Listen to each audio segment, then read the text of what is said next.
Hey there, welcome back. Have you ever noticed how your entire communication style can just flip when you're under pressure? Last week, we started to dig into our own personal tendencies, and today, we're going to build on that. We're going to take a really good look at the invisible armor we all tend to wear in conflict, and then we're going to set our sights on a powerful new goal, trading in that armor for real, authentic connection. So let's start right there. Just think about it for a second. When a conversation gets heated or a deadline is breathing down your neck, there is that moment, right? You can feel that shift in how you talk, how you stand, even how you think. Who is that person you become in that exact moment of pressure? You see, most of us have these automatic responses when we feel threatened. You can almost think of it like instinctively putting on a suit of armor to protect yourself. Psychologists call these coping stances. And the wild part is they often kick in before we even have a chance to think.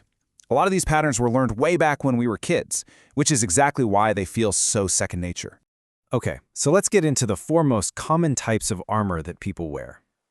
This stuff is based on the amazing work of family therapist Virginia Satir. As we go through these, think back to what you discovered about yourself last week, and just see if you recognize your own go-to style here. First up, we have the blamer. This is the person whose first instinct when threatened is to find fault in someone else. They might get louder, point their finger, and try to grab control of the situation by making it crystal clear that somebody else is the problem. Inside, their brain is screaming, if it wasn't for you, none of this would be happening. The language a blamer uses is all about pushing responsibility away from themselves. By pointing that finger, they create this really powerful shield against any feelings of their own, like inadequacy or fear. All that negative energy gets shot outward, so they don't have to deal with it. And this chart really shows you what's going on inside a blamer's head. They are very, very aware of their own needs and their own perspective. That's the self. And they're definitely focused on the facts of the situation, the context. But the other person's feelings, their value? Nope, completely off the radar. Next, let's meet the total opposite of the blamer, the placator. This person's main goal is just to keep the peace, no matter what it costs. They'll agree with you, they'll apologize, they'll bend over backward just to make everyone happy and avoid any kind of conflict. Their driving thought is, I have to make sure everyone is okay. So their language is often very apologetic. They just absorb the blame, even if it's not theirs to take, because that feeling of harmony feels so much safer than standing up for their own needs or even just the truth of what's happening. And look at this, it's the complete flip side. The placator's attention is locked on the other person and the situation. But in that scramble to keep everybody happy, their own needs, their own wants, their own feelings, the self gets totally wiped off the board. Then we've got the computer. You might also hear this called the super reasonable stance. This person's armor is all about detaching from emotion completely. When they feel threatened, they become hyper-logical, hiding behind a shield of data, facts, and abstract principles to avoid any messy feelings. Yeah, their communication can start to sound almost robotic. By sticking to the cold, hard facts, they create this safe distance from the really unpredictable world of human emotion, both their own emotions and the other person's. It just feels so much safer to analyze than it does to feel. And isn't this fascinating? The computer focuses only on the context. Their own feelings? Ignored.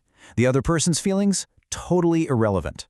In this stance, the only thing that matters are the objective facts of the situation. And finally, there's the distractor.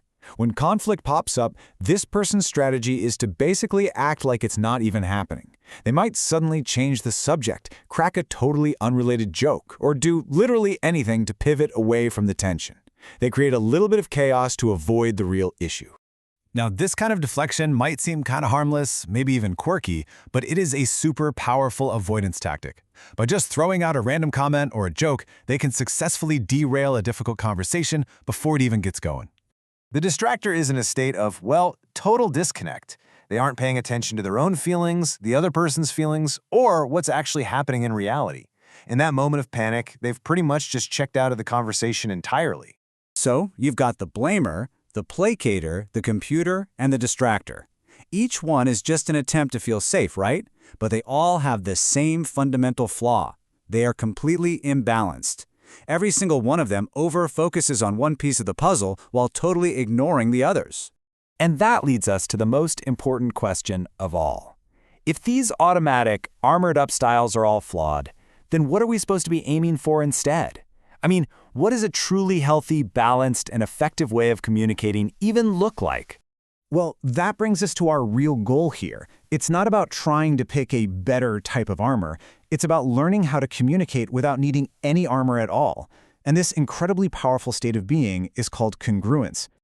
So congruence isn't just another coping style. It's a state of genuine alignment.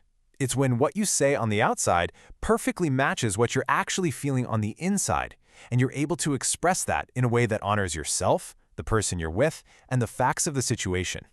At its core, congruence is all about holding these three essential things in balance at the same time. Respecting your own feelings, that's the self, respecting the other person's feelings, that's the other, and acknowledging the reality of the situation, that's the context. No single piece gets left behind. Okay, let's make this super practical. A blamer attacks the person. You messed this up. But a congruent response starts with the self. I feel worried. Then it respectfully brings in the other. Let's look at the schedule together so that you can both address the context, which is the deadline. It's about solving the problem, not winning a fight. And when we start practicing congruence, the results are, well, they're just dramatically different. Instead of creating more distance and making people defensive, we actually start building connection and trust. We can solve problems and make our relationships stronger even when we're in the middle of a conflict. All right, so now we get to the most important part. How do we put this knowledge into action?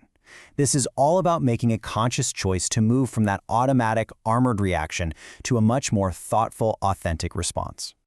So as you go through the rest of your day, I want you to remember this. You now understand the difference between reacting with that old, clunky armor and responding with authentic congruence. So in your next challenging conversation, who will you choose to be? The choice, as always, is entirely yours.